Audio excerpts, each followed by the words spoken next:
This video was produced by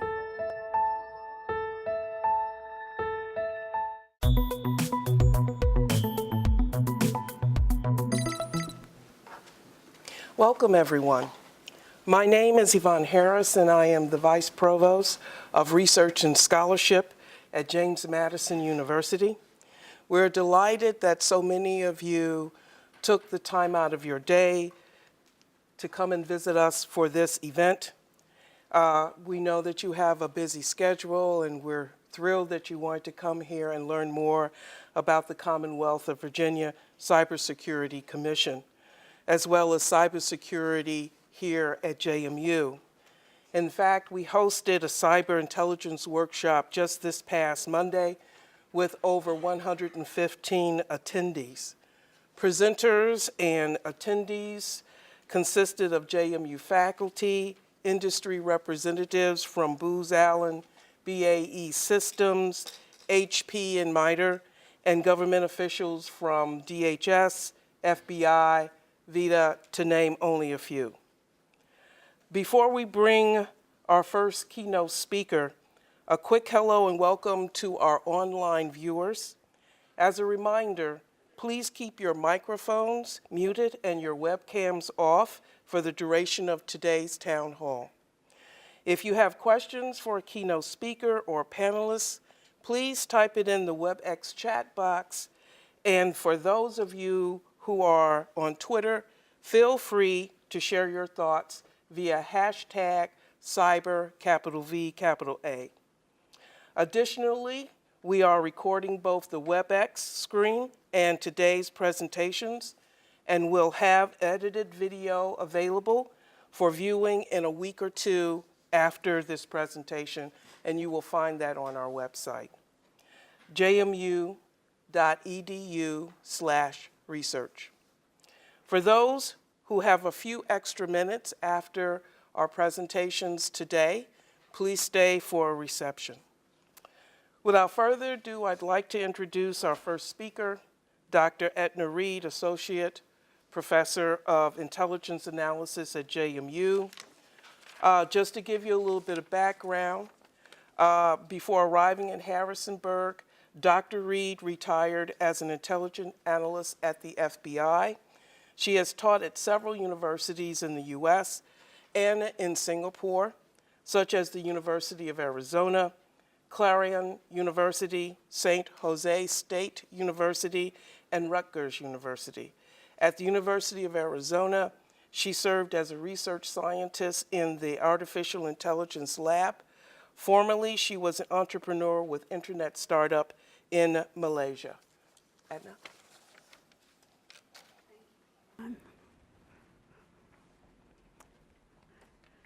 Good afternoon. I want to share what we're doing here at JMU because these are exciting times for us.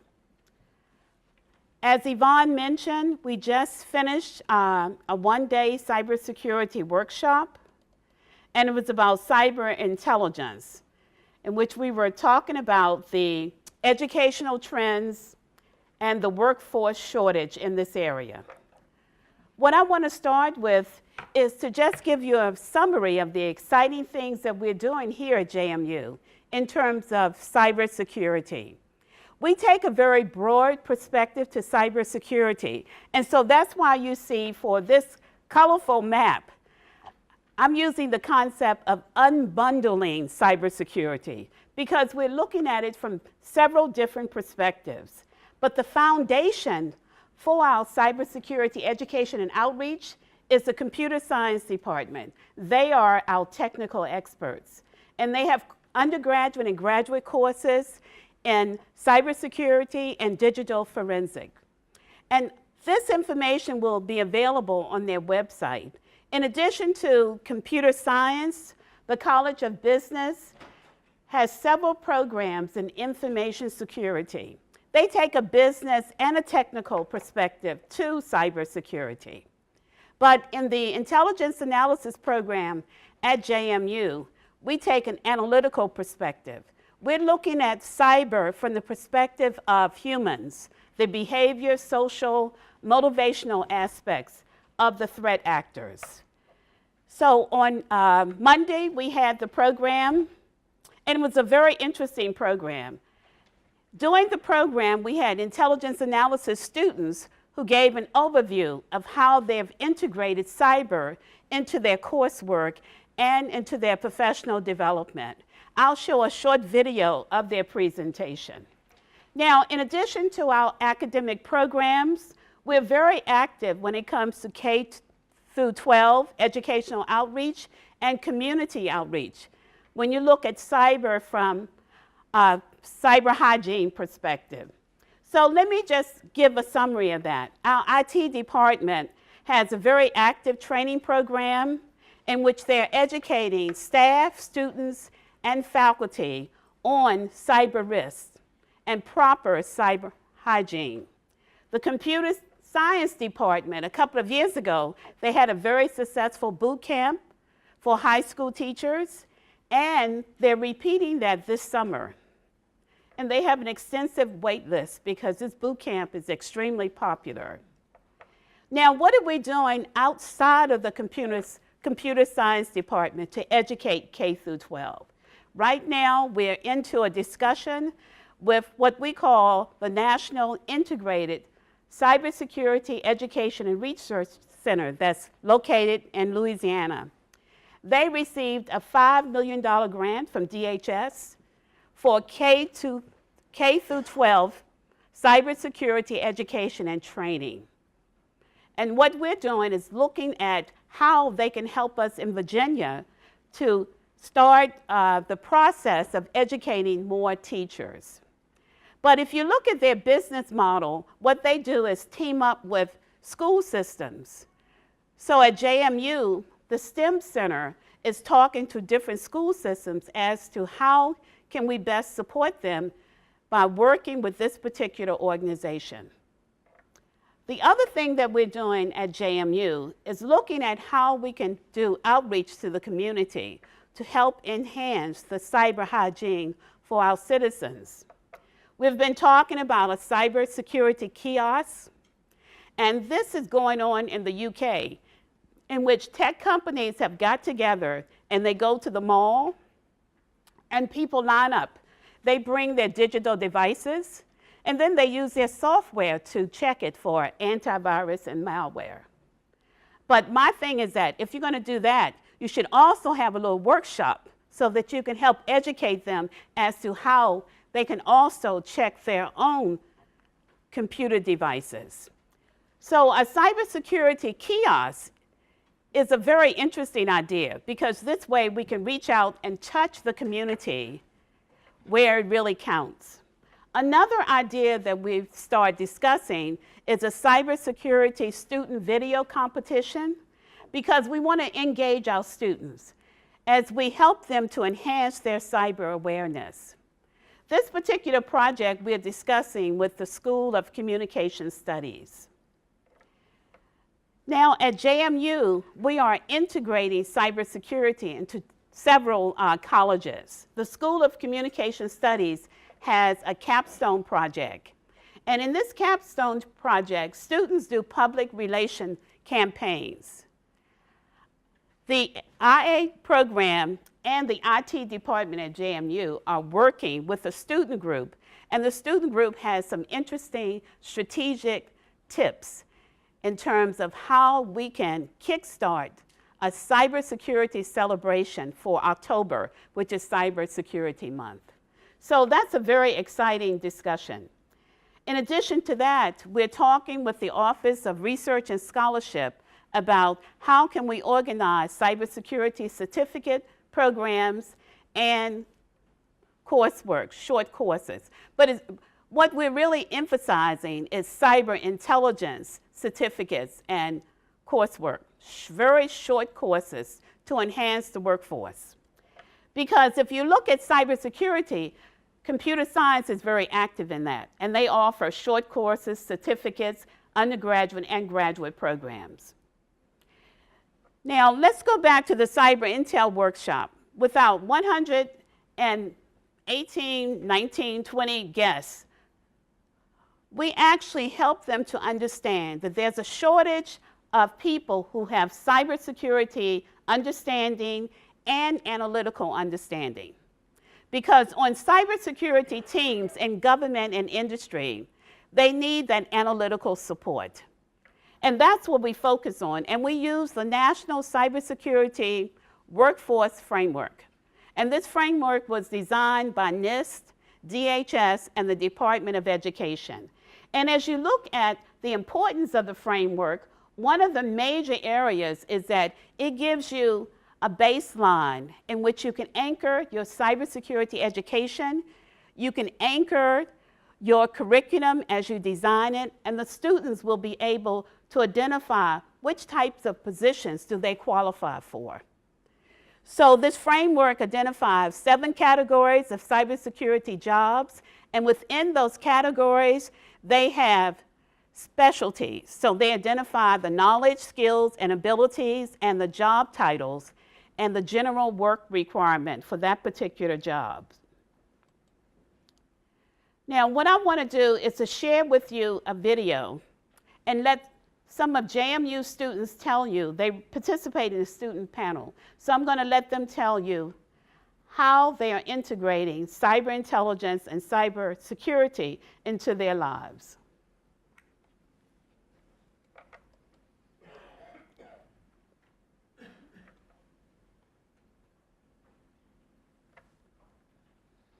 Welcome, everybody, and I hope you can hear me.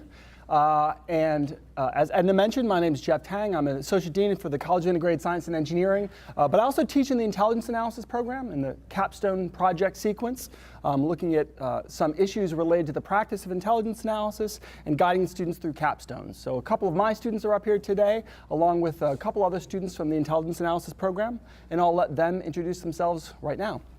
Hello, my name is Travis Floyd. I am a junior here at James Madison, Intelligence Analysis major, Computer Information Systems minor.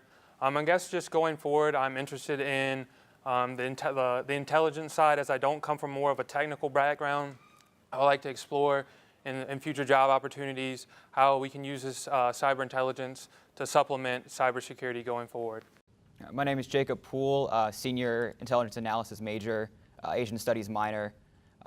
Looking forward to hopefully one of these days working with cyber intelligence, the more human aspect rather than the more technical aspect. Very interested in the social engineering aspect of cyber intel. My name is Leanne Pelzer. I'm a senior intelligence analysis major, concentration national security, minor geographic science. Upon graduation in May, I'll be working as a cyber risk consultant for Deloitte Consulting in Washington, D.C. I'm more interested in the technical aspects of cybersecurity. I love coding and network analysis. I'm also looking to get my master's degree in network engineering. Hi, I'm Matt Grieco. I'm a junior in the Intelligence Analysis program. I also have a minor in Computer Information Systems. For a career opportunity like my classmates here, I would love to work anything related to cyber. A little bit more on the technical side, I think. Also have appreciation for the analysis side as well, but hopefully being somewhat in a position of consulting and combining both aspects of those. Great. So the purpose of this session is just to give you a sort of brief glimpse into some of the things that are happening here at JMU related to cyber intelligence. I'm going to ask the students a few questions to get their feedback and to get their perspective on what's going on. But we're leaving about 10 minutes at the end for you to ask questions of them. So if something sparks your interest, keep that in mind. So I'll start out with a question about what kind of coursework is available here at JMU. I guess I'll take that one. So Dr. Reed does have a cyber intelligence course alongside Dr. Salib.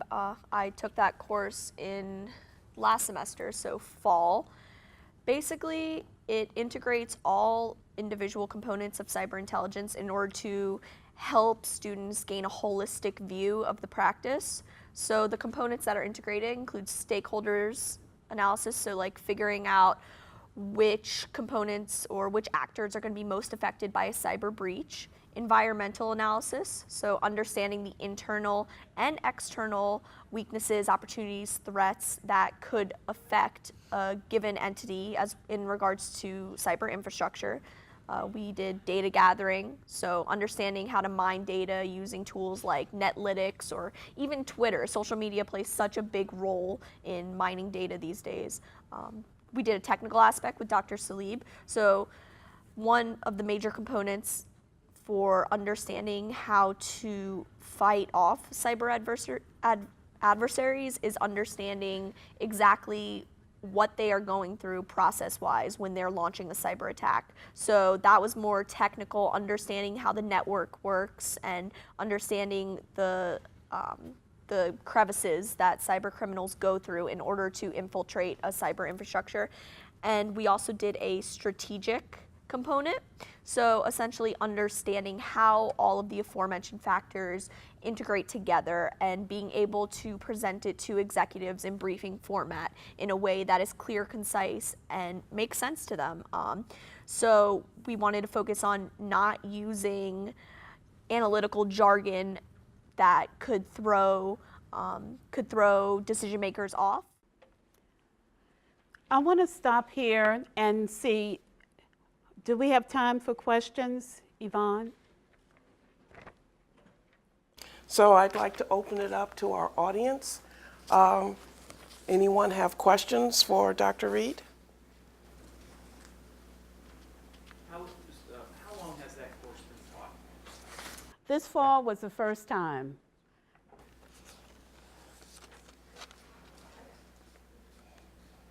Do they do any tabletop type exercises where they actually play different roles, doing the type of stuff that they were talking about? No, they didn't play any roles. In the fall, all of them functioned as analysts, but they were on a team and they worked on the same company the entire semester. And the students who had technical backgrounds functioned as cybersecurity specialists. The students who had geographical area studies, they became the cultural specialists. And then the people who were coming from a political, economical minor, they would be the policy people. So that's the only role playing that they did. But they've stayed with that company the whole semester. And the framework is coming from Carnegie Mellon University. They created it based upon a research study. And to gather the interest in the different backgrounds, do you go to the other areas of your school to educate folks? Like, so like you talked about from a geographical standpoint, maybe they never thought about cybersecurity. So are you kind of publicizing it throughout your undergrads to get people to join the program? Well, when it comes to our majors, we already have enough majors. So when it comes to cybersecurity awareness, what we're doing is teaming up with other departments. And this fall, the IT department and the intelligence analysis program will do an extensive cybersecurity awareness with the students. So that's how we're doing awareness. And I'm finding that, like for our CI, Computer Information Systems colleagues, we're talking about how we can integrate cyber intelligence into some other courses. Thank you. Thank you. Thank you, Edna. For our second speaker, we have with us Vernon McClandlish. I always have problems with that name. He's a senior malware analyst with General Electric. Mr. McClandlish earned a BS in physics from Rensselaer Polytechnic Institute and an MS in Utica College's Economic Crime Management Program. Mr. McClandlish has over 20 years of law enforcement experience, all with the New York State Police, and holds 3 industry certifications: Certified Information Systems Security Professional, Certified Risk and Information Systems Control, and GIAC's Reverse Engineering Malware certification. Vernon.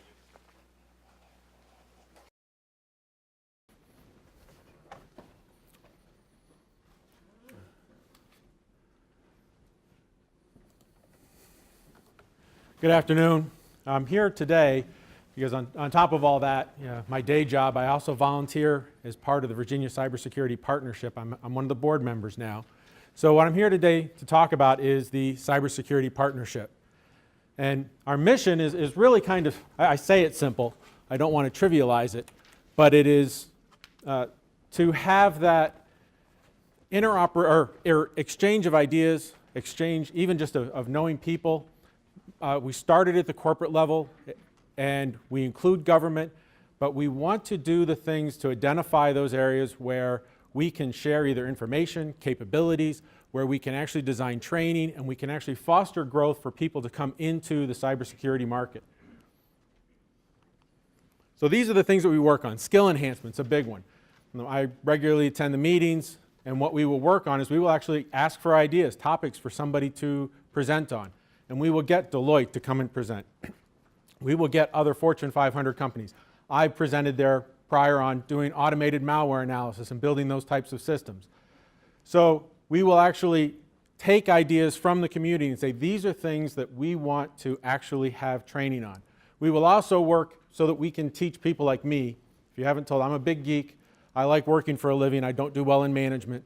How to talk to management. How do I actually get that message up to my CISO that these are the things that are important. These are the things that we need to be doing. These are the areas where if we actually spend a little bit more time and effort, we will reap great rewards. So actually having that as part of the skill set as well. I'm one of those people that don't like the word best practices because everything is different. There is no one best practice. I might do something and for my company that might be the right thing, and if you try to adapt it to your company it doesn't work perfectly. So I like good practices, I like good ideas, I like goals, I like where do we want to be, and then figure a strategy out, and we like to work with helping figure out what those goals are and then trying to find a workable strategy. The big one I talk about is sharing. And it's not really sharing where I show up with a big pile of IP addresses and go, hey, these were all bad last month for us, were they bad for you? It's more of a, hey, who's your adversary? How are they trying to get at your stuff? And also building the relationships of trust so that we can have that conversation with another person and know who they are. I can pick up the phone and call a couple of people right now and say, hey, it's Vern at GE. I need help with this. What do you think? And they will give me a reasonably timed answer. And then this one, community outreach. We want to talk about cybersecurity. We want to talk, again, your presentation was spot on. We don't have enough people coming into the roles. And we need that, we need more people coming into our industry. So this is who we are right now. And there's probably some people that are missing up there. I will say that Dave Krisefi at the FBI made the slide deck. Excuse me. Dave Krisefi made the slide deck, so I let him keep the symbol in the middle. I was going to move it around on him, but I was told not to touch the slide deck. And he's armed. So in 1995, we had 16 million internet users. And today, we have 2.4, and that's probably a low number. So how do we do, or what are we focused on? What are the areas where we are looking to try to harden our systems? And that gets back to, we trust each other. I used the word earlier. I can actually go to this meeting and I can build a trust connection with somebody else. I can have a conversation with them. So trusted emails. If I send Rhonda an email, now that we've met, she might be, oh, I just met Vern today. And hey, he's even talking about assembly language with the 6502 chip. I'm going to open that up. Somebody, if they knew that intelligence, could exploit that intelligence to actually possibly get her to lower her guard and get in. So we don't see a lot of, hey, here's your, excuse me, could somebody get me water, please? We don't see a lot of times now, oh, thank you. And I'm not going to run for president, I promise. Thank you so very much. We don't see a lot of cases where the advanced actor is trying to come in through the front door without some type of doing groundwork intelligence on us in the first place. And it's not just us at my company. That's everybody's seeing that. That's where we see the attacker going. And why do we see the adversaries doing that? We see them doing that because we've already hardened the low-hanging fruit. As we harden that stuff, they have to climb further up the tree. So we're looking at areas, thank you very much, where we can have, where they might be trying to exploit that trust that we have in business. Because we have to have a certain level of trust to be able to do our business. I have to be able to have a conversation with somebody and share some information. And when I tell them that, hey, I'm going to tell you this, but I can't get into the context of it. And I'll get to that in a later slide.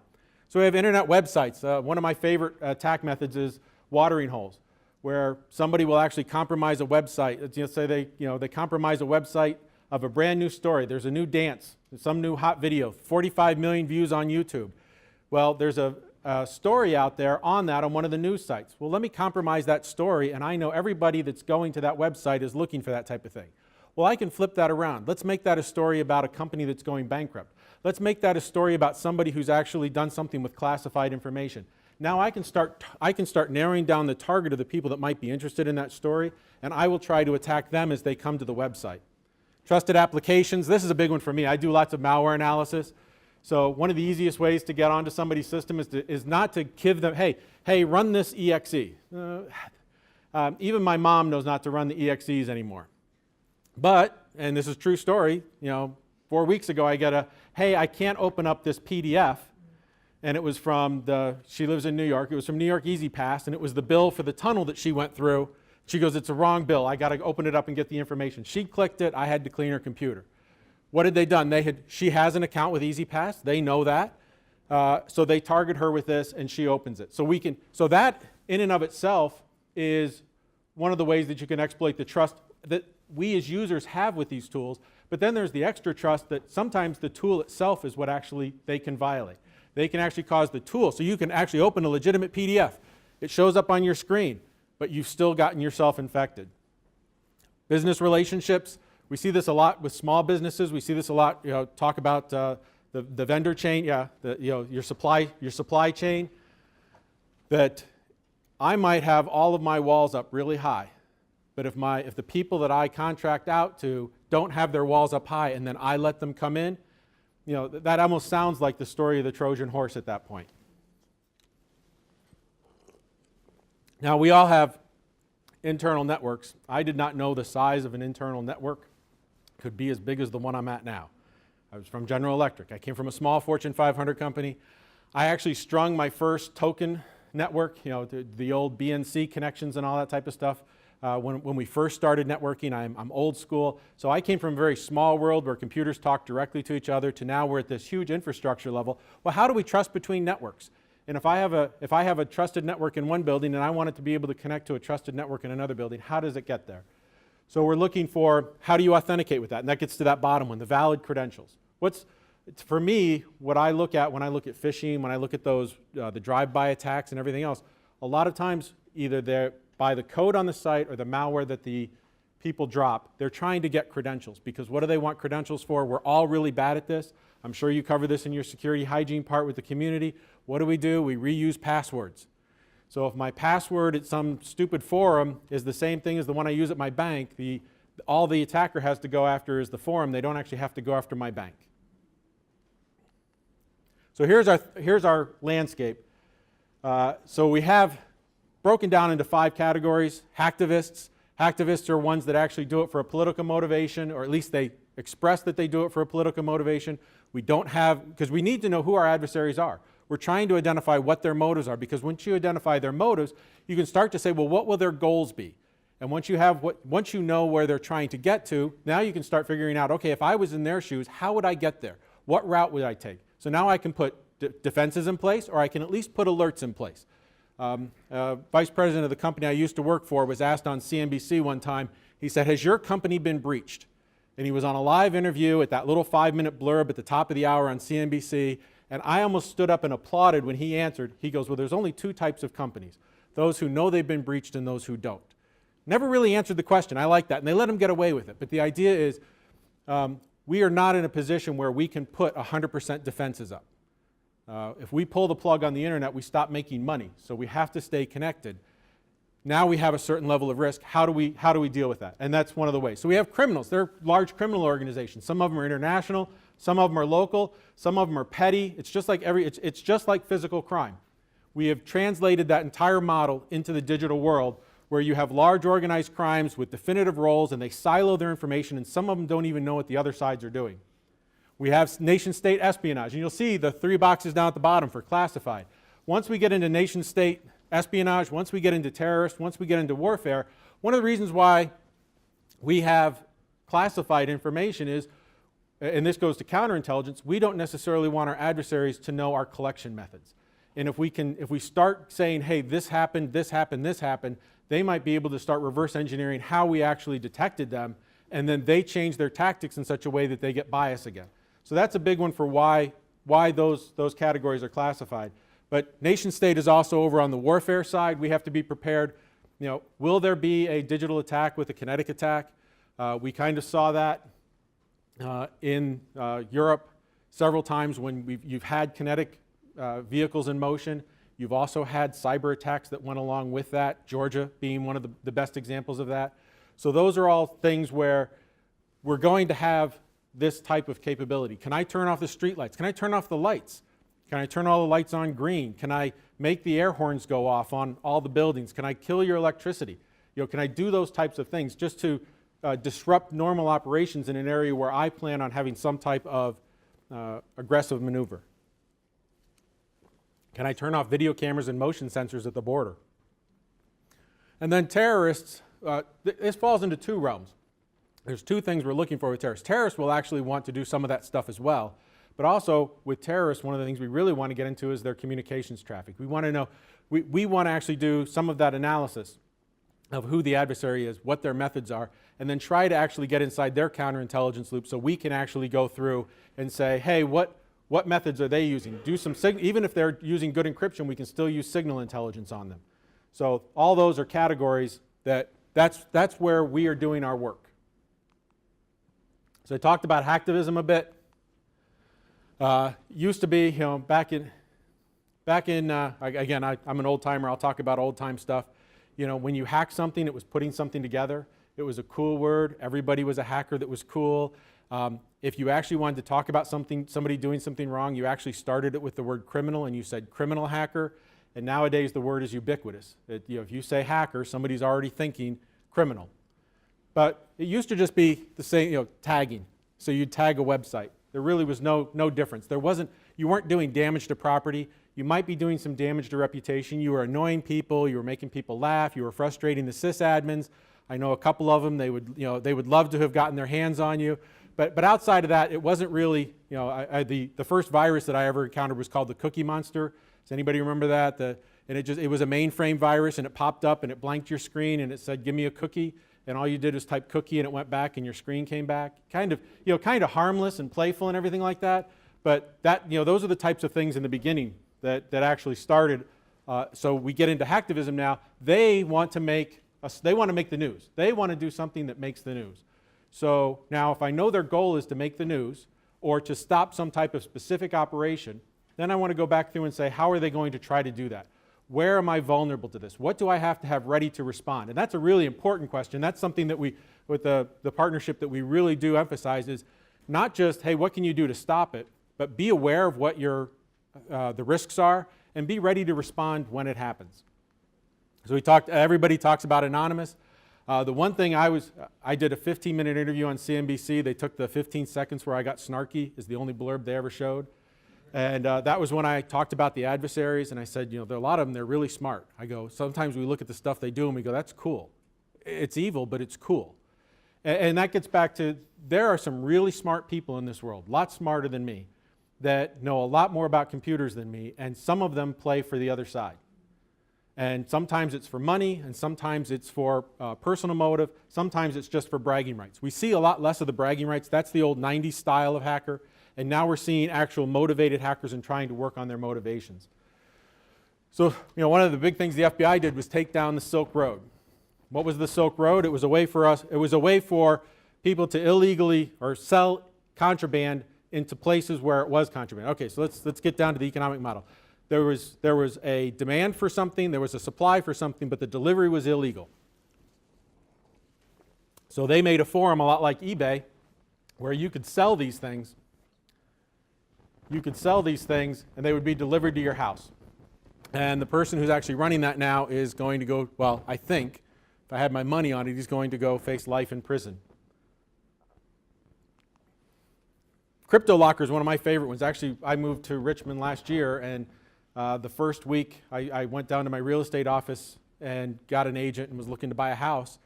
And I had to spend the first 30 minutes helping him clean his computer because he'd gotten CryptoLocker. I will give him credit, however. He does daily backups, so his recovery from CryptoLocker was very easy. I've dealt with some where you were talking about months of loss of data. Now, at a real estate agent's office, that might not be a month might not be as bad as if you're Fortune 500 and somebody tells you you're going to lose a month of data. Maybe your entire legal department goes, something along those lines.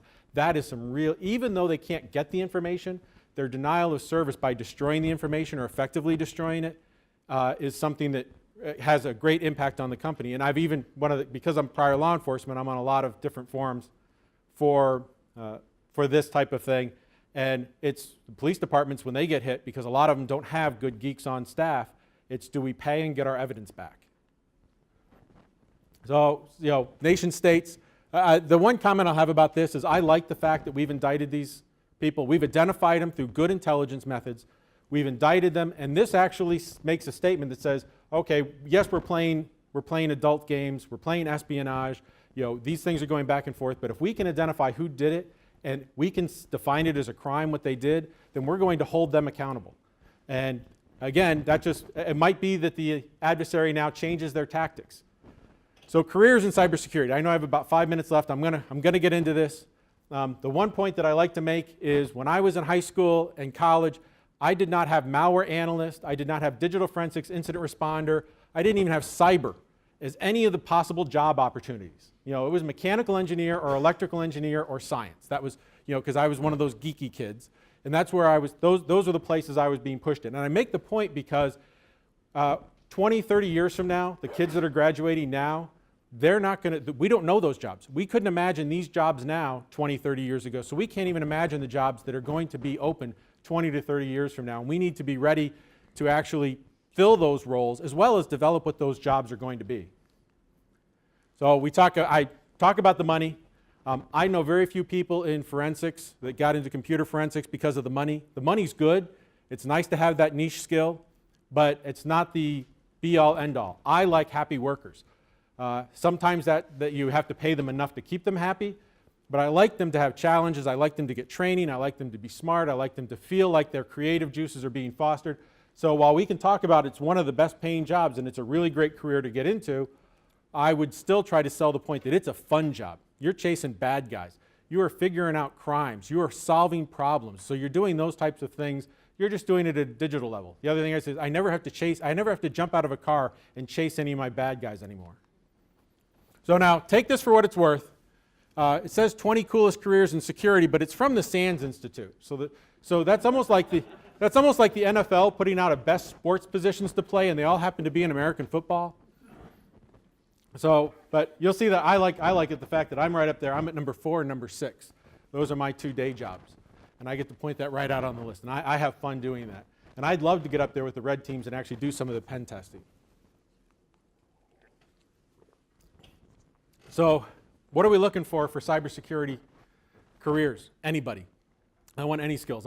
People from the English department that write, because we need to actually be able to tell. We need to write reports, documenting. One of the classes I teach, it's document, document, document. That's it. It's all about documentation. So the big one is critical thinking. That is the big one. And creative juices. Now, I will say, besides that career point, it takes a leader to actually let them do that. If you put your people in a box, they will stay within the box. So teaching them to actually do that type, I know it sounds, like a meme, but letting them outside of the box, making them think outside, don't even put them in the box. Give them the problem, ask them to solve it. And then they can move forward. And that's one of the things, so I'll go through these are the opportunities now for lots of different forensics challenges. There's more. I just helped, I volunteered at Deep Run High School down in Glen Allen this weekend doing a Capture the Flag challenge that 2 seniors put together in the classroom, and they had people come in and do that, and we as GE supported that. So there's lots of different places that you can do these challenges. There's lots of different things that you can get into to do this type of eagerness. The other thing I will tell you is I read all the time. Podcasts actually have replaced reading now because I do spend a lot of time driving and a lot of time outside walking, but there's tons of security podcasts as well. Let me get to, so what can we do? So what do we do? Mentorship. We will take people that are, early career, middle career. We will find people that can mentor them to develop their career. We will find people that have similar skill sets or have the skill sets and are in position for where they want to be. Training, I talked about, we do that not just at the periodic meetings. I think we have 7 meetings a year now that we hold. But we will actually have extra training if that request comes in. Obviously, there's funding. I'm getting the wrap up here. So the big one is I will put up their internship opportunities. One of the big things we push each other on is, hey, you need to take interns. And you can't tell somebody that they need to take an intern if you're not going to take the intern yourself. So that's a big thing that we do for internships. And I can tell you, jobs after college in this field are pretty easy to find. But at the same time, it still takes some knowledge of, hey, what do you want to do? Make sure that you actually get into the right job so that you flourish. Thanks, Vernon. Thank you for the walk. Do we have any questions for Vernon? Yeah. And I was just looking at that. How do you partner with those schools around the state as far, and how do you work with the other states? Well, 2 questions. Well, first, the schools are easy. Because if we show up and if a school asks us for help, we're going to help them. And if we show up at a school and say, hey, are you interested in this? The schools like it because it has to do, it's not just cybersecurity hygiene. A lot of it is about careers. It's about where the students are going to go. What should they be focused on? And just hearing somebody, and it's not just me, but everybody on the board, everybody that participates, we're passionate about this. This is what we do. This is a livelihood. It's that you never had to work a day in your life when you actually like going to work. Well, I enjoy this stuff, and the people I work with and the people on the board do as well. And working with other states, a lot of that goes through 3-letter agencies. So we will actually build those layers of trust locally with the 3-letter agencies.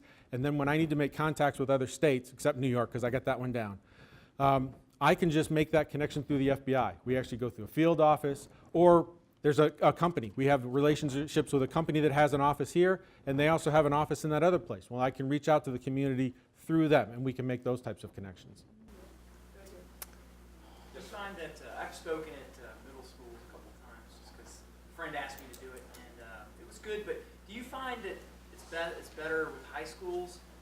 Because I've done it 3 or 4 times. It depends on the class too. I've gotten different levels of question. Now, my favorite part is getting the parents in. So what I really want to do is I want to get at the elementary school and even pre-K and get the parents into those types of conversations as well. Let them hear what we're talking about. So I think the message changes depending upon which level. Because if you're going to be talking to grade school age children and their parents, you're going to be talking about hygiene. You're going to be talking about the fact that what you put on the internet stays on the internet. Stranger danger type equivalent stuff from the physical world. But when you take that up to the high school level, now you're going to be talking about a lot more stuff.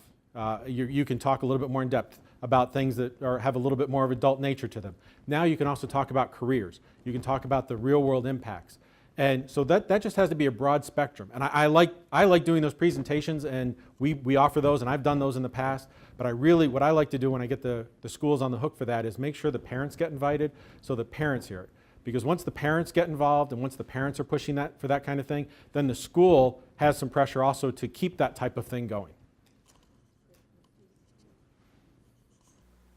So if you have questions as we move further into the program, our presenters will be here for the reception, and so feel free to ask more questions while they're here with us.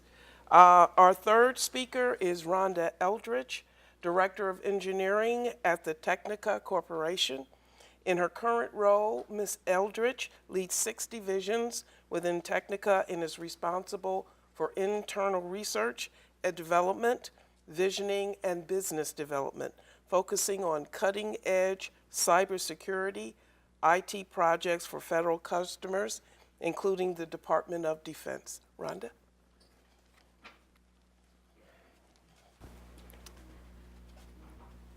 Well, the things we've heard today, they tell us, see if I can do this, that there is a lot of data out there. We are all collecting data, and today I'd like to talk to you about big data and cybersecurity.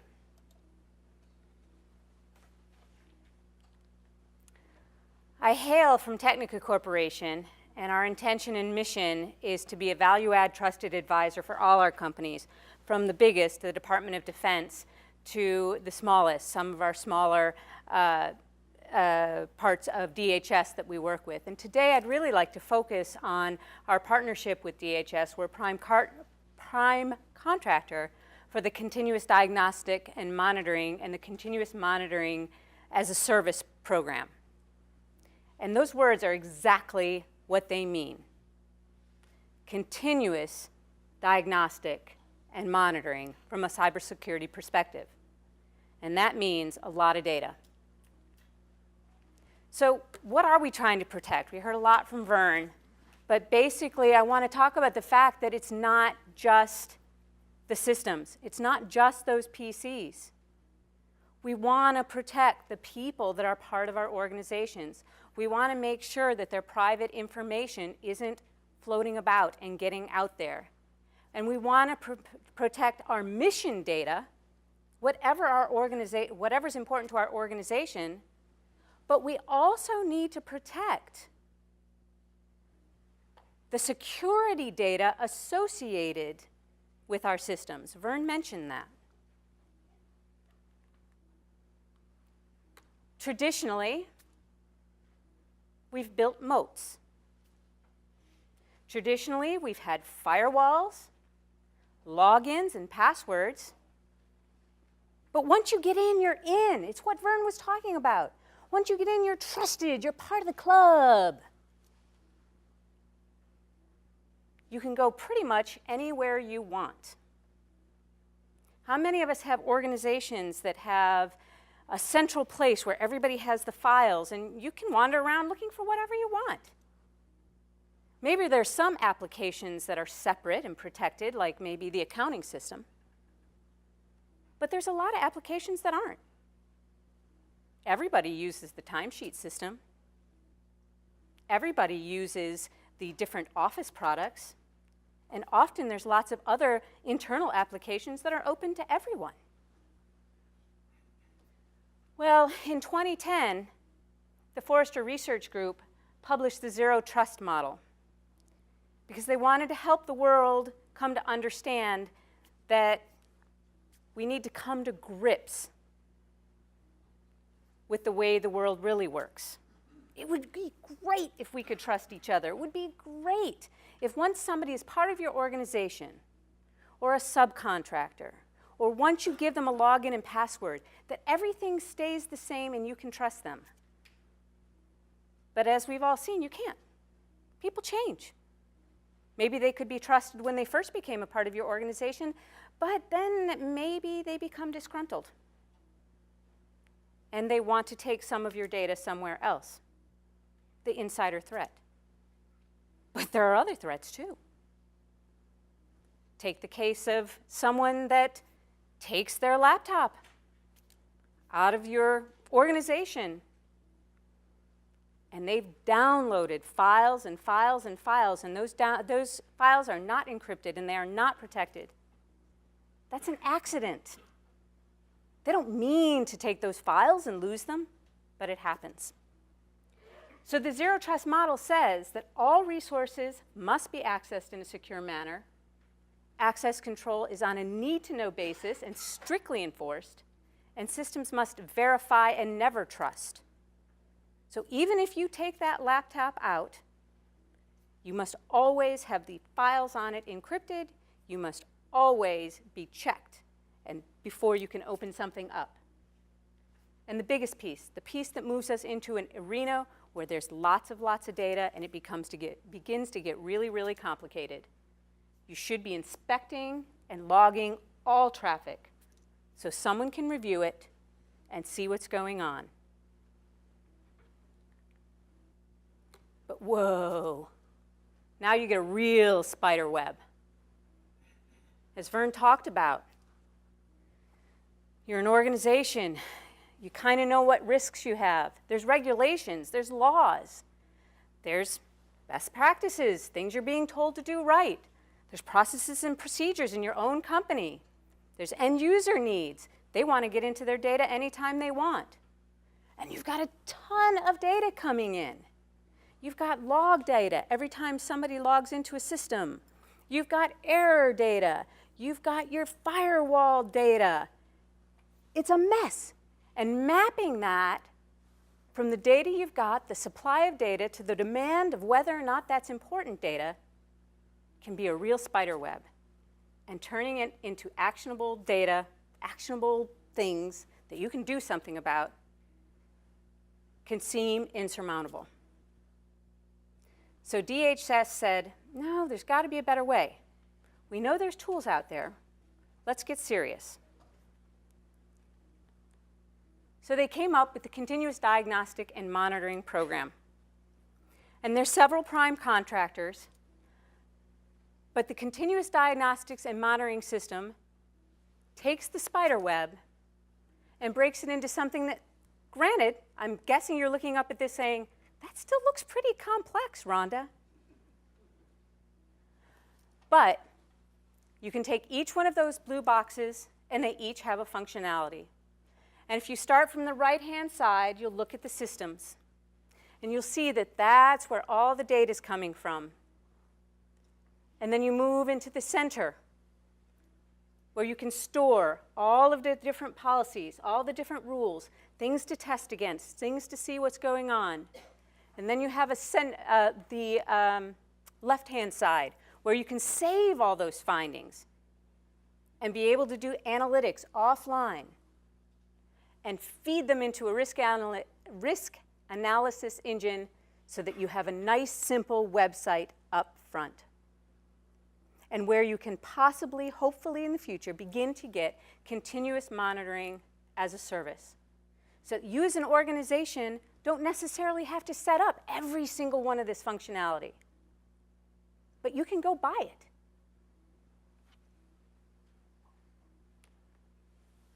So that's the result of CDM. That's the goal of CDM. That's where we're going, is to work with customers and see what are they doing today on the right-hand side? What data are they gathering?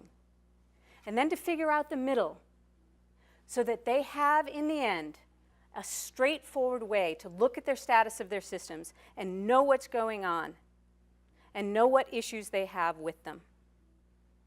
It's a methodology so that you can choose the right tools and share the right resources. And the good news is, and I use this VITA symbol on purpose, the good news is your state government is already involved. The DHS CDM program supports state governments. And VITA already has a CDM system that's beginning to be set up that supports DHS's rules. And you today can go to the VITA website and begin to get information. It doesn't look exactly like this. This is the notional Virginia Cyber Information Exchange portal. Because VITA is also working with the Cyber Exchange Commission to take it a step further so that we can begin to share the information that VITA is getting and give organizations that might be putting their own CDM systems in place, begin to have an opportunity for them to implement report incidences, add their information to the databases that VITA already has, and share resources. And that's what I'm trying to get across today, is that if we can work together with ideas like continuous diagnostic and monitoring, putting in place systems at each of our organizations,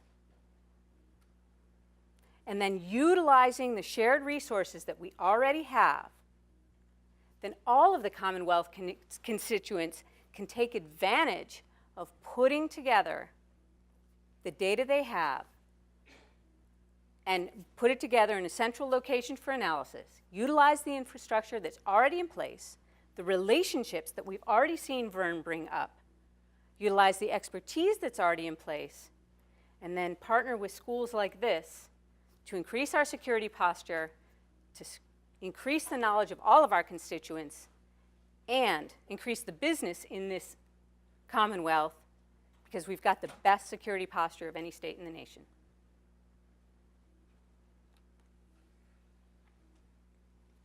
Any questions?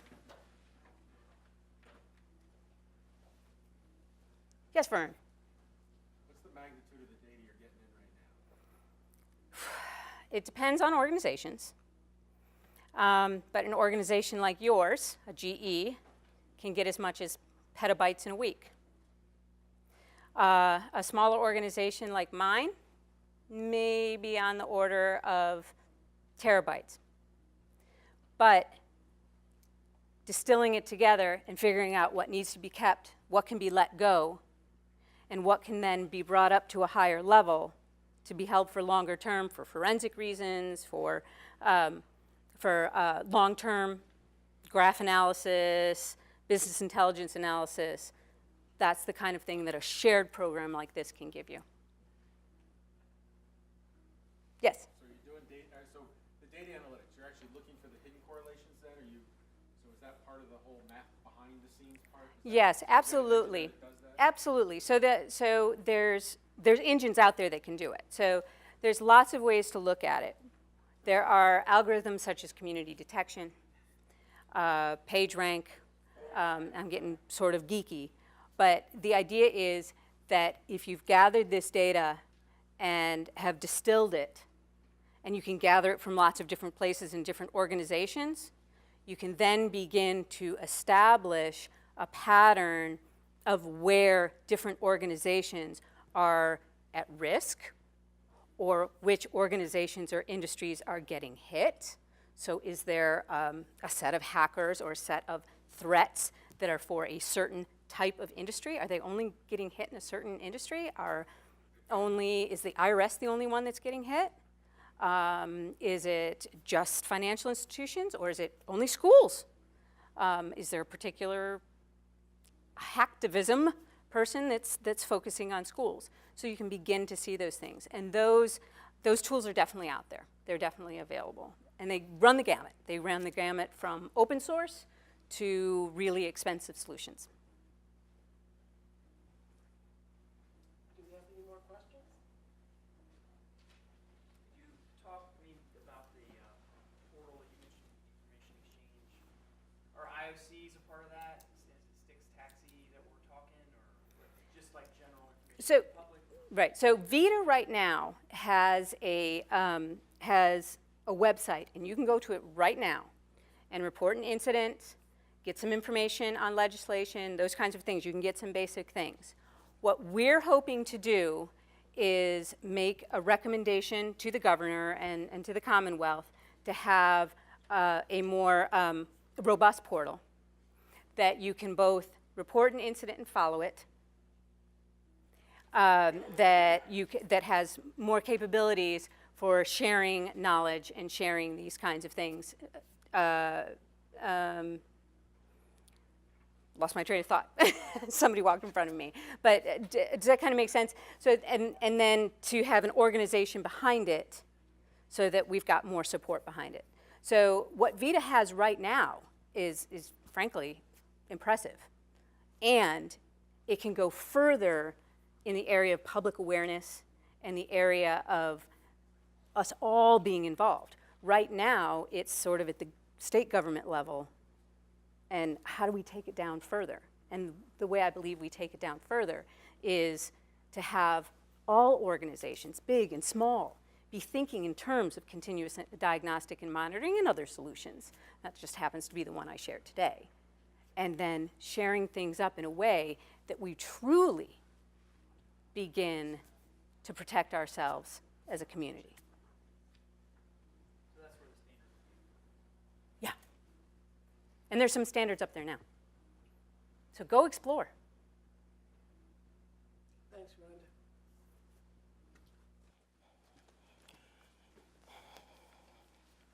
I'd like to welcome the Secretary of Public Safety and Homeland Security, Mr. Brian Moran, who will come up and say a few words, after which I'll introduce our moderator to our panel.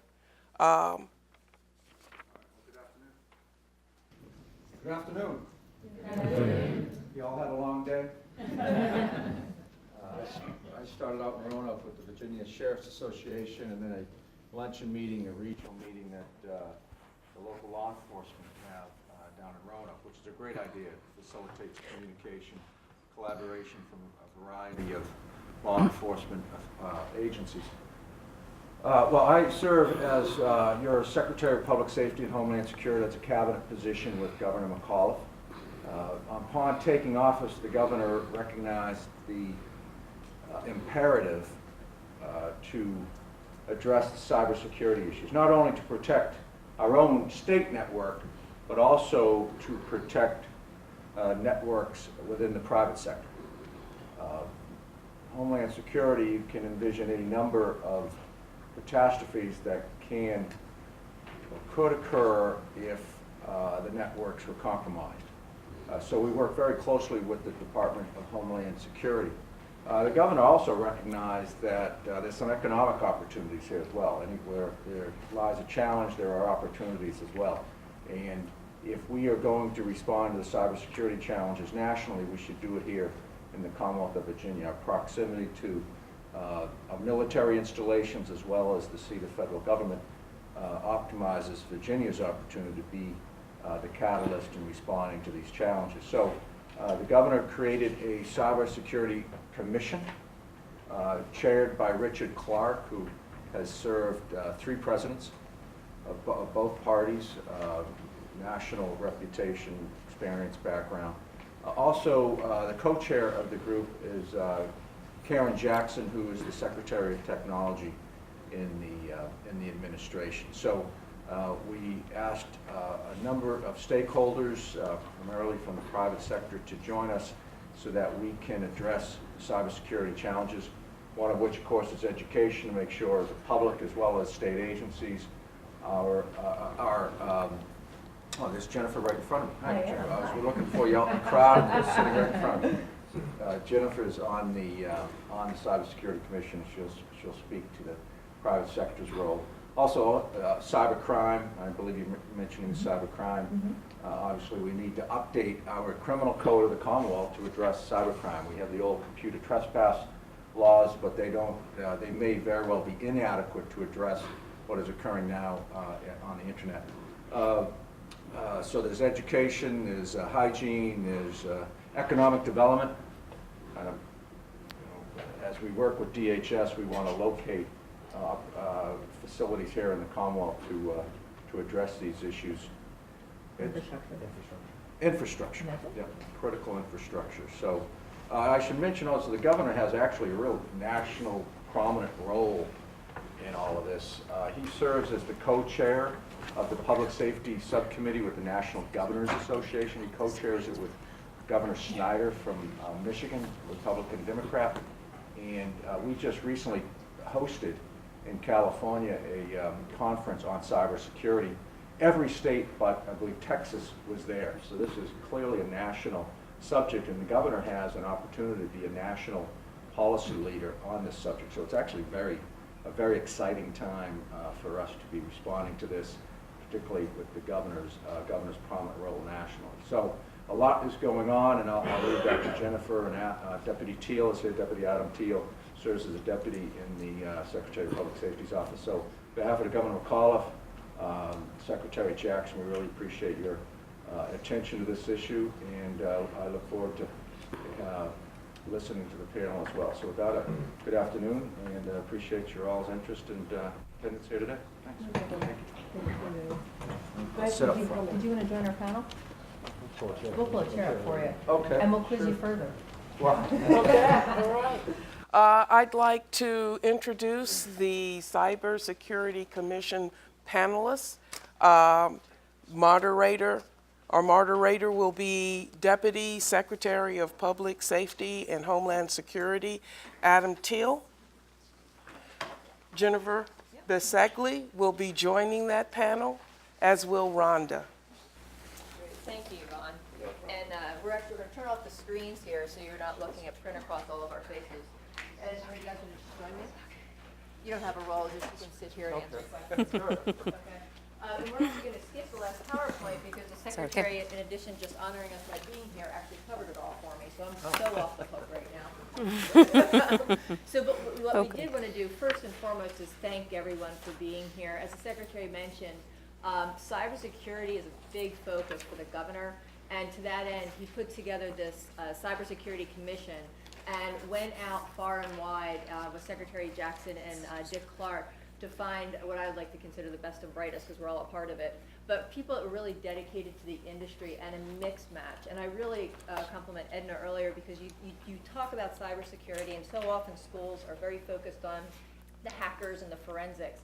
And when people start talking about the operationalizing of cybersecurity and how we really need to, as I talk about, being able to describe the problem to my mother and my grandmother, I think that's a big win. And to get back into the school system and get into the kids K through 12 is so very, very important. So congratulations. And again, this is a huge success to see all these people in the room, and thanks to everybody on the web, the webcam.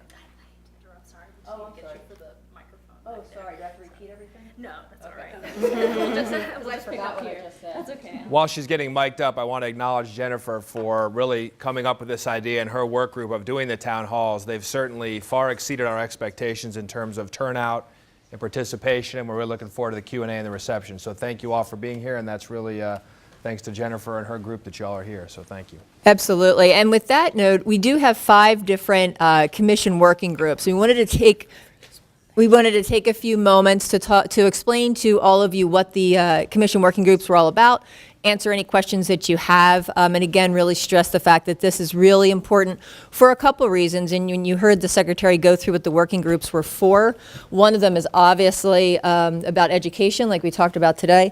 The other one is obviously about the economic power that comes from the state adopting a focus on cybersecurity. And I'm sure you've read in the papers how different states are focused. For our own region, obviously, Maryland has taken a really big focus on that, has gotten congressional and local support, has partnered with the National Security Agency, has 13 labs, which is the most across the United States as far as schools that have partnered to roll out cybersecurity programs. And so right now, seeing what the governor has done in supporting it, we're looking for Virginia to take over that #1 role. I would like to kind of redo the order that we're doing, just because Adam kicked off. As the secretary mentioned, my role has been to chair the public outreach working group. And that's twofold. One are these town hall meetings. So we had 6 of them planned. We kicked off with Virginia Tech, and it was really incredible. And just because of where they're situated and the attention they've paid, with 9 days from start to finish, as far as advertising, they had 300 people show up. That's how serious people are taking this. One of the challenges that the governor gave us when we started out on the town halls was not to focus on Northern Virginia. Coming from Northern Virginia, I can literally, and we saw each other last week at an event, you can trip over a cybersecurity event. They happen every hour on the hour, kind of like Amtrak. So we wanted to make sure that we got to the other parts of the states and not just focus on businesses, but, and I'm sure all of you know this, I mean, we really want to focus on the layman, the person sitting at home. What happens if they get hacked, their phone gets hacked, with all the smart televisions that are popping up, with all the smart picture frames that are popping up, and the Internet of Things just takes it right to your house. We want to make sure that we're educating the person in their house.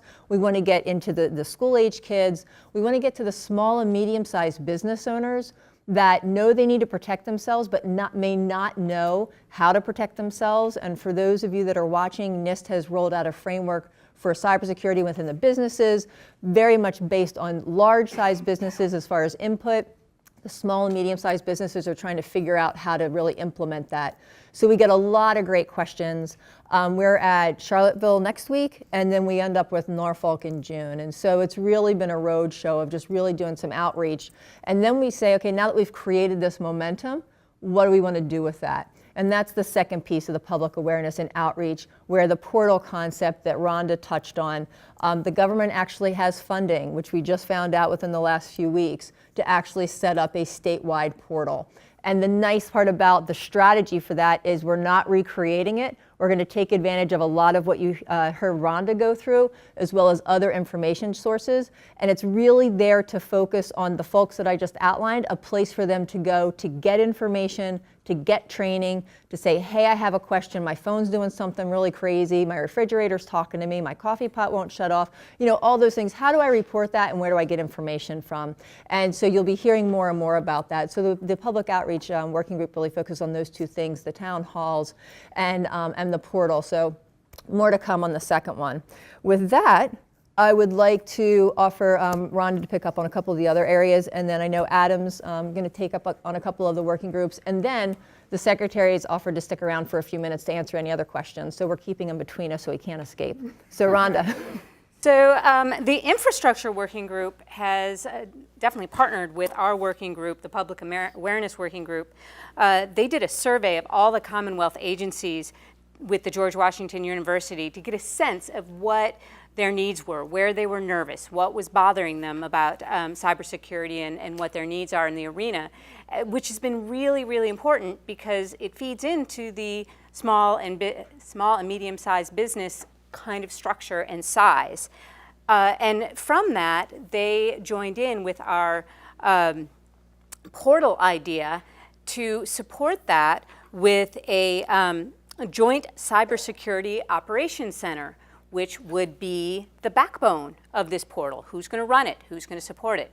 And that would be staffed with people from places like the VCSP and other organizations that are already part of VITA, so that we have the experts in place and have a place to send interns and a place to increase the education awareness of the constituents. And lastly, through this survey and through their research, we found out that the National Guard here in Virginia has a program where they have canned a risk assessment, cyber assessment, and they are willing to go to municipalities and conduct cyber assessments.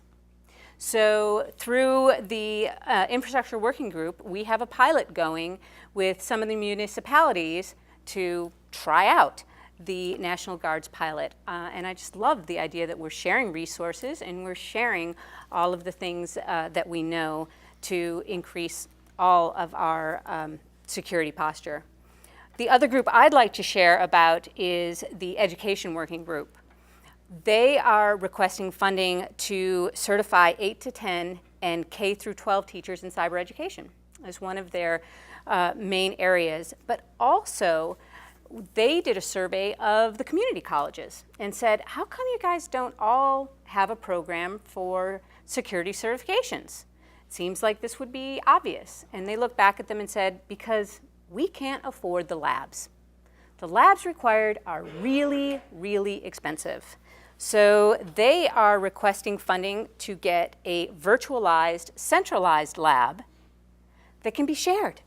Again, the sharing of resources, this bringing together of the community to enhance the business posture and the security posture of the entire Commonwealth. Great, thanks, Rhonda. Adam, you want to talk about economic development and cybercrime? Absolutely. I'll talk about economic development first, just in case the Secretary wants to weigh in on cybercrime. The Commonwealth obviously sees this as being a major opportunity for economic development and cyber. As you know, the governor is all about closing deals in the new Virginia economy. I think today, as of today, we're up to 356 new projects, around more than 25,000 new jobs, and around $6.5 billion in new capital investment. So this is clearly an economic growth opportunity for us. There are really two things out of the Cyber Commission that are being addressed. One is a Center for Excellence for Autonomous Vehicle Cybersecurity, and another one for advanced manufacturing. Secretary Karen Jackson, who's a member, actually one of the co-chairs of the commission, has really been working hard on those fronts, and we have a number of other efforts that are going on across the Commonwealth to advance our understanding of the Internet of Things and take advantage of any opportunities there. Another work group, and Secretary Moran participates in the cyber crime work group. That work group was actually able to tee up 5 bills in the last General Assembly session, and 4 of those were successful. Those 4 bills were around sealing administrative subpoenas for certain investigations on social networks, some Freedom of Information Act exemptions for sharing real-time cybersecurity threat information. Obviously, we're all about transparency. At the same time, there are some data streams that we need to be able to share outside the public realm, so that was critically important for us. A bill on search warrants and provision that required if you were to take, for instance, a hard drive as evidence in one location with a search warrant, you would have to have another search warrant served to do the analysis off-site. didn't make a lot of sense. And then there was another bill on obtaining records for electronic communication services that didn't pass, but we certainly hope, as we explain that for the future, that bill, which is vital for our investigative efforts and our cybercrime efforts, that passes in the next General Assembly session. Secretary, I don't know if you want to weigh in on any of those. Great. 4 out of 5 is actually pretty good. So. Particularly in this General Assembly session, so we're very happy about that. The other thing I wanted to mention real quick, because it centers on both cybercrime and infrastructure, just Monday, the governor announced that Virginia is the first state-level information sharing and analysis organization, and that is pursuant to a presidential executive order 13691 that is about increasing cybersecurity information sharing between the public and the private sector. We believe that the ISAO effort will help build on a lot of the efforts of the cybersecurity partnership, our Joint Cybersecurity Operations Center, the portal, and really bring all those efforts together under one roof so we can make sure that we're doing everything possible and working with our DHS, Department of Homeland Security partners. We're actually part of a pilot project that the DHS National Cybersecurity and Communications Integration Center, or NCIC, we're so used to using the acronyms that it's hard to spell them out. We're actually one of 4 states that are participating in that pilot, and we just had a demo from them yesterday. So we really, not only do we believe Virginia is on the leading edge of these efforts, we truly are in concert with all of our federal and private sector partners. Very good. So with that, if it's okay, I'd happy to open it up for questions. Edna. I wanted to ask Rhonda, from the education perspective, have you guys investigated the free labs that have been funded by DHS and NSF? Oh, education and training. Yeah, they've started to look into them. It's part of the entire survey of what they're doing. The question is whether or not they meet the certification requirements and whether or not they can open them up from a security point of view to share them with students at community colleges. No, it's designed for colleges and universities and high schools in the U.S. But do they have all the equipment for the certification? Because I'll take that back, because that wasn't my understanding. I'll get you Yeah, great. and send you a Awesome. list. Thank you. You're really letting the secretary off easy. I have to tell you, this is the first time, if you don't mind me putting you on the spot a little bit. We always have representation for the town halls, but this is the first time we actually had a secretary with us. So this is a really big deal. It's absolutely a big deal. Secretary Jackson always sends her well wishes, and she's here in spirit. But to your point, she's been traveling for work all week, and so this is really a big deal for all of us. Well, it's only because it's JMU. Oh no! I don't know why they started at Tech, right? But it is a beautiful Friday afternoon. The fact that you're in here is testament to your concerns. Yep. We appreciate that. With regards to the economic development activity, have you all thought about like some sort of, I don't know, marketplace? You know, you mentioned the NIST thing earlier. There was an RFI talking about that. You mentioned a marketplace for like, hey, do business with local cybersecurity company. I'm saying that kind of selfishly because we're in Virginia, we're cybersecurity. But some organizations, there are benefits to doing business with organizations that are sort of local. No, obviously we have a lot of efforts, and our economic development efforts are very much about fostering Virginia businesses, using Virginia businesses. We have a huge SWAM effort underway through our Secretary of Commerce and Trade, Maurice Jones's office. So I would definitely encourage you to check out their website and also go on EVA, which is our e-procurement portal. A lot of that information is contained on there. But we are, the governor is always making deals and trying to attract businesses to Virginia, and also do everything we can to promote Virginia businesses both here and overseas. So that's absolutely something that's on our mind. And we're really, almost trying to, any opportunity that becomes available, there's a DHS, this idea of a DHS cyber campus. It's more than an idea. It's actually, there's legislation been introduced. We're vying for that, along probably Maryland and Virginia are the top 2 contenders for that, so we're really hoping to get that. We're also hoping to bring other cyber industry from the federal government. There are a number of DoD activities that we're trying to bring here and leverage our workforce in Virginia, our Virginia businesses. So yeah, that's absolutely something that, and I think some of the economic development folks from this region are here in the room, so I would definitely encourage you to talk to them because we really are trying to create opportunities across the Commonwealth. Just 2 points on that. SWAM, everybody knows what that stands for? You're using Small the women and minority businesses. I spelled out the other one and it didn't necessarily do well. Small women and minority-owned businesses. He's from the D.C. area, and I gotta, always talks in acronyms. I knew he was going to say NKIC earlier. I would have just said NKIC. Because I can't remember it all. The second point in terms of the workforce is the veterans piece that we really are promoting. We're one in 8 Virginia residents is a veteran, and we are #1 in terms of veterans under the age of 25, or so the Iraqi, Afghanistan, veterans who have actually probably have been more exposure to network and analysts and the internet and working in that environment. So we're trying to incorporate them in part of the workforce as well and take advantage of that skill in terms of certificates and in employment. So that's another aspect of that whole education and workforce panel that we're trying to incorporate our veterans into. Yes, sir. I would expect that since this is such a new industry and a new aspect, that right now we're probably in a deficit of hireable employees for the jobs that are available. Is there any statistics that we've pulled together already that kind of says how many openings there really are in Virginia? And certainly I know from, and then Dr. Harris and us at JMU's perspective, trying to figure out ways to get students prepared to take those positions is going to be a real big need, but just the level of experience is going to be difficult as well.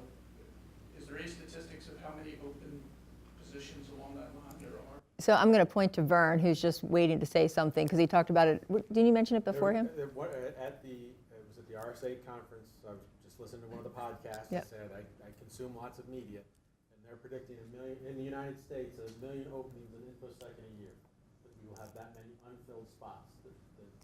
And we're talking about something at that large of a scale, which is why it's important to have this type of stuff to get the message out to the schools, so that the schools that are building these types of programs to get those students out.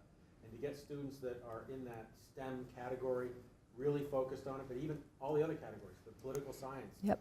Liberal arts, English, we need all of those things in there. So we just need people. And I think to that, and I think there's a swag number out there that folks talk about that unemployment in this area in the DC region's at 0% and probably a bit of a negative. I will say, and I mentioned to Edna after her presentation, that I had the opportunity to be part of several roundtables, and I really commend JMU for looking as expansive as they are at the skill sets that are needed, as Vern just mentioned, because it's very routine, as we talked about earlier, that everybody looks at the hacking and the forensics and the techie, the pen testing and what have you. And what folks like myself need to hire, I like liberal arts majors, I like communication majors, I like music majors, I like people that can articulate the message, but also have that thought process of one thing leads to another, leads to another. And so as you walk away from an event like this, anybody that has any touch on academia, I just urge you to think about that. I was at a White House meeting a few years ago, and they were talking about workforce development. And they said, music majors are their favorite, but they were also looking, when you talk about the veterans, retraining folks that have been laid off. So HP, this is years ago, HP had a massive layoff in California, and they were looking at taking all those workers that had been in the working field and retraining them around cybersecurity, because so much of this is around just awareness and education and just understanding how when you do one thing, the ripple effect that it has across. So when you talk to the kids of today, you have no idea what the careers in cybersecurity of tomorrow are really going to look like. So as Vern just went through and as JMU's explained earlier, reach back into all the different domains because there's going to be an opportunity for cybersecurity there. On my PowerPoint presentation, my first slide is Dustin Hoffman in The Graduate. Any of you all old enough to remember the movie The Graduate? Yeah, and the uncle says plastics. And so I open up saying cybersecurity. That is going to be the field if you have a college-age student. I have a freshman in high school. But that is, cybersecurity is just such a growing field. A lot of opportunities. So we've seen the credit card industry kind of react. We'll see how effectively, with some of the new States. Do we, as we go forward, and I know this Anthem breach is just the beginning, there's going to be the next one, and it's going to be bigger, and there's going to be more consumers affected. Do we see the government, the federal government, moving in a direction that will make, that can help mitigate our risks as individuals for loss of things like, for the breach of Social Security numbers and things like that? So I'm happy to touch on that. I mean, there's a couple different answers. One is the information sharing legislation that Adam mentioned.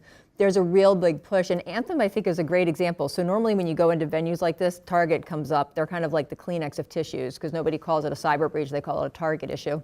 But Anthem, the unique part about that, and most of you already probably know this, is the fact of how quickly they alerted the general public that they were impacted, which was unprecedented to any of the other impact. Most of the folks you've heard about have been so Well, one thing was they alerted the general public, but for me personally, maybe I missed the mail. Oh.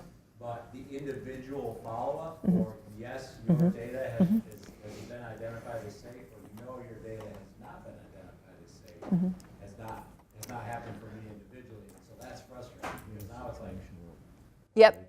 And so to that end, there is a large push, and this is a really big question, right, around information sharing and trust. And I think that's part of what you're in the middle of, is we'll alert the general public that it's happened so you're aware, but we still need to figure out how to fix it. And so that's an operational aspect that they're still working through. I can tell you, I had the opportunity at RSA last week to meet with Michael Daniel, who is the cybersecurity representative for the White House. And he made mention that especially for the federal civilian agencies, as well as the federal CIO's office and the White House, they are very focused on making cybersecurity easier to implement in the next 18 months of the administration, knowing how fast things can move. And so I do think you're going to see a lot of executive orders come out, and there's a lot of focus on how things affect the general public. I think the gentleman mentioned here, this is such a nascent domain, though, that I don't know that you're going to see huge solutions in the next 18 months, but I can tell you that there's a large focus on it. And one of it is the information sharing that I do believe, just having been in the middle of it, from a technical aspect, the more that we're able to share information, the quicker it is going to come out to the individual. And then we can figure out how to kind of fix ourselves, if you will. So there is a large push on it right now.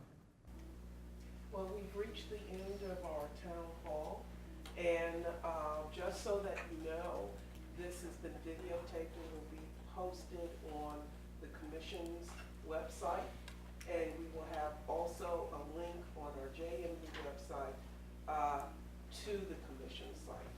So spread the word about this town hall. We like to keep the conversation going, rolling forward for future sessions. I want to thank our speakers. Thank you very much. Our audience, both present and online. I'd like to thank the Virginia Cybersecurity Commission for rolling this out and selecting JMU as the site to have one of the town halls. I'd like to thank the Secretary of Technology's office, the JMU Center for Instructional Technology for VA at JMU, and the Office of Research and Scholarship. So if you will join us for refreshments, and we will have our speakers still here. So if you have questions, please. Thank you.